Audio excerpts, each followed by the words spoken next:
কবিতা হাওয়ার রাত, জীবনানন্দ দাশ। গভীর হাওয়ার রাত ছিল কাল, অসংখ্য নক্ষত্রের রাত।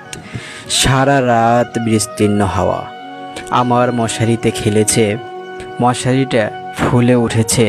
কখনো মৌসুমী সমুদ্রের পেটের মতো, কখনো বিছানা ছিঁড়ে নক্ষত্রের দিকে উড়ে যেতে চেয়েছে। একবার মনে হচ্ছিল আমার আধো ঘুমের ভিতর হয়তো মাথার উপরে মশারি নেই আমার। সাথী তারার কোল ঘেঁষে নীল হাওয়ায় সমুদ্রে সাদা বকের মতো উড়ছে সে। কাল এমন চমৎকার রাত ছিল, সমস্ত মৃত নক্ষত্রেরা কাল জেগে উঠেছিল। আকাশে এক তিল ফাঁকা ছিল না। পৃথিবীর সমস্ত ধূসর প্রিয় মৃতদের মুখও সেই নক্ষত্রের ভিতর দেখেছি আমি।